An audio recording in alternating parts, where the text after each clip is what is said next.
How's it going, everyone? Spirit Hawk here. I wanted to go ahead and share with you that video I promised about the 3 blocks I like to train and why house is so powerful as a block in its own. It actually sets up the other 2 blocks as well. But I wanted to go ahead and share that with you. House saved me the other day as well. I was literally dead meat. If I hadn't been training it for the last 3 months, there would have been no way I would have just instinctively threw it out there and caught the shot as it was coming in. So let me go ahead and show you what house is.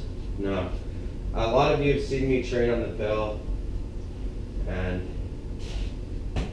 this right here is house as you step across. So house is just kind of, you contact, and as you're stepping across, you bring it in a straight up and down. And most sword blows are going to be coming in from this angle anyway, so the majority of the time, your opponent will fire directly into house. That's why house is so amazing. So, it's an amazing setup. If they fire into house, you can come directly underneath of their arm, right off the block, and catch them right into the off body really fast. Now, the other reason why house is so amazing, not just because people will fire into that block constantly, it's also the setup for the other 2 blocks. So you can be into house, and if somebody actually decides to do a side step on you, lateral movement to the side, and they fire a wrap, you are vulnerable because at this point you can't rotate further, you can't go into house any further. You're as far as you can go, and as you can see, my arm's on my shield. So that's as far as I can go. I cannot pick up wraps. So this is why you can immediately go into from house into tent, and you can pick up those wraps. So this is why house is amazing, because you can go directly into tent. So that's awesome. Now the other thing is, when you're doing this whole step across thing, I'm going to go ahead and fire snap.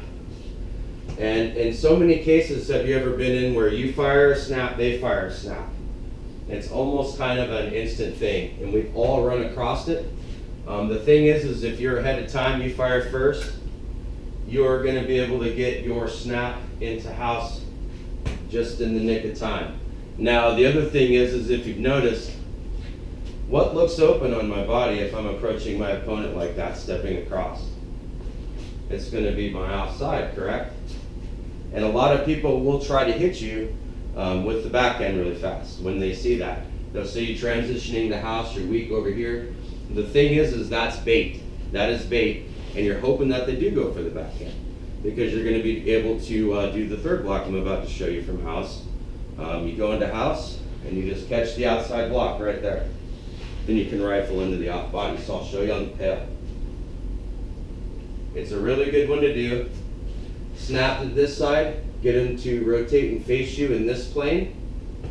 And then as they're rotating and facing you, you're stepping across into house. They immediately fire to your weakness because they can't help themselves. You catch it, and you just hip rotate. Now my calf's a bit sore from the tournament yesterday, but that's all it is. It's an actual bait that you're setting up for a counter strike.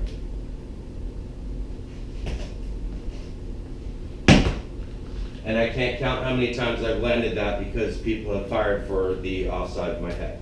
So now that you know the 3 blocks, the house into tent, the house into outside, that is the foundation for a superior center grip style defense, no matter what type of center grip you use, whether it's rectangle, oval, kite, whatever.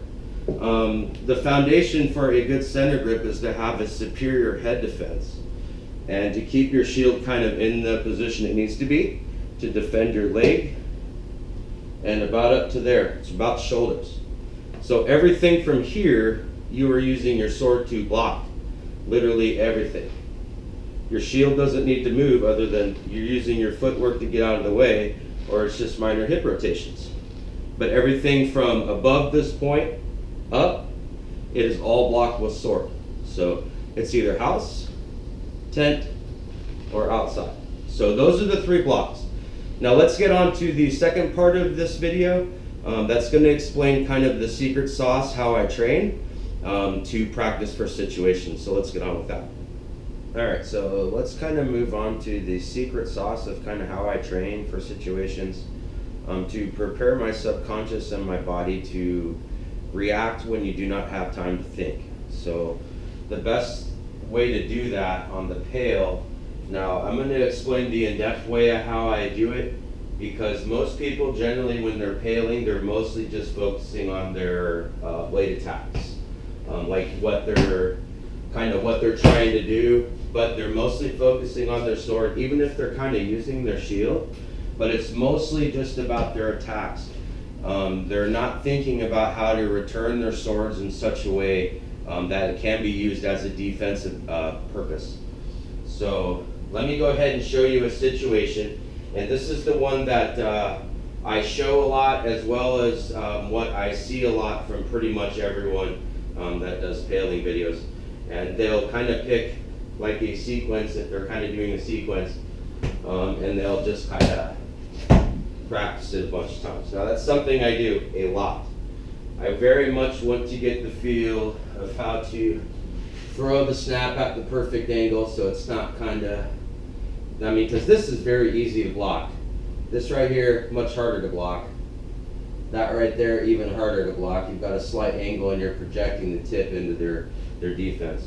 So I like to practice that a lot, but once you've gotten that down, you've gotten your movement down, your steps, your attacks, you kind of want to move on to stage 2, because you're not done yet. That's the thing, you're not done. You think you're done, but you're not.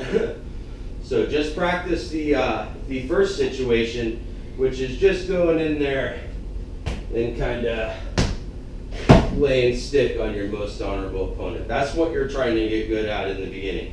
Once you've gotten that down, now you've got to understand the philosophy of what your opponent can do to you while you're trying to do what you just practiced. Because if you're out there and you're in the moment and you fire a snap, they fire a snap, if you haven't practiced this transition across into house, you're not going to really do it. You're not going to think about just bringing your sword up, which makes it nearly impossible for anyone striking across this plane to hit you. They literally can't, because they fire directly into the blade, like every time. They just fire right into it. So if you haven't trained that, you're not going to do that, I promise you. There's not enough time to think about things like this in the moment. So instead of kind of training maybe that, you add a next layer to it. So you're kind of training, okay, so I'm going to practice for the moment that I fire a snap, they fire a snap. So I step across into house.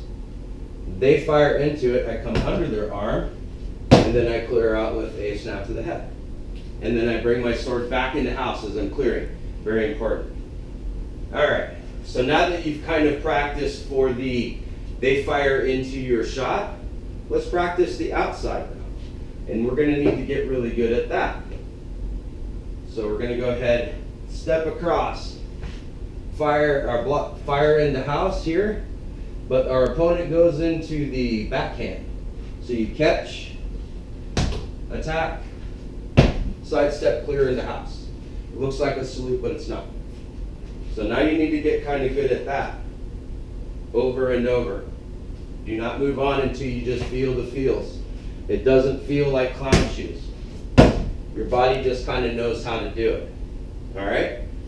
So now this is how I'm able to train for multiple situations. Now we need to train for another situation where I come in, I'm doing the same exact thing, except for now they're doing lateral movement across this way and they're firing her out. So you have to practice for that or you're going to die. Especially when you have literally no time to think. So you've gotten to here, they're firing a wrap, you catch, practice clearing and out into house. Over and over until you get good at that. Once you get good at that, you are sufficiently good at that one single combination in 3 different situations that you will be faced with out on the field. So that's kind of how I guess you call it, you get good. Your body kind of knows what to do, And there are literally times where you do not have time to think, everybody. I am not even kidding you. We're talking about fractions of a second out there on the field. And if you subconsciously don't know what to do, you have no time to, oh my God, the shot's coming in, I'm gonna block it. I'm way over here, but somehow I have to get in the house. And you have to think about all these things instead of your body just takes over and does it. Because you trained a lot on your Pell for all of those situations for that one single combination that you're gonna throw, all right? Now you're ready, once you've gotten to that part, to move on to the next kind of combination you want, and then put yourself through that exact same training. Get good at just kind of throwing it without any blocks, all right? And then work in the stages of the blocks. The exact same thing. Coming in, stepping into house, they fire into house, you go for the off leg, you clear out like that, you know? You come in, they go for the other side. When you're just about ready to go into the off leg, so you catch, you still go for the off leg, you clear. That type of stuff. They can get good when they try to wrap. You're coming across, you're about to go for the off leg, you're about to crank it in, they step, you catch. You cannot really go for the off leg from here unless you're awesome. But yeah, do something different, generally a clear in and out like this. You don't want someone to get the angle, and just always do the pass. But yeah, get really good at all the kind of combinations you want to do. I call them sequences.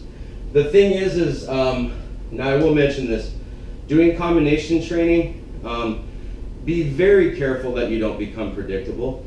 I use combination training as a way to practice for the situations that I'm going to find myself in, not so much ingraining myself to always throw the same combo, you know, as an opener. Because if you do that, experienced fighters like myself and others will key off that. We will time you. So make sure you're not predictable, but this combination type sequence training is mostly to teach you how to defend yourself while you're throwing the blows you want, so you can get those blocks in there, those critical blocks when you need them in the heat of the moment. Because like I said, fractions of a second, your opponent's ahead of you on time, you don't have time to think. The block needs to happen or you're dead. So hope this helps. A little bit more in-depth on kind of how I train my combinations with my footwork, but also adding the situational practicing, because you will face that a lot out there, trying to do certain types of combinations or certain types of blows. Your opponent's always going to throw a shot or they're going to step, they're going to do something. So just train for those situations, and the more comfortable you get, the more confidence you have, because you know kind of what you can do, so it's confidence building. So hope this helped, and if it did, please let me know.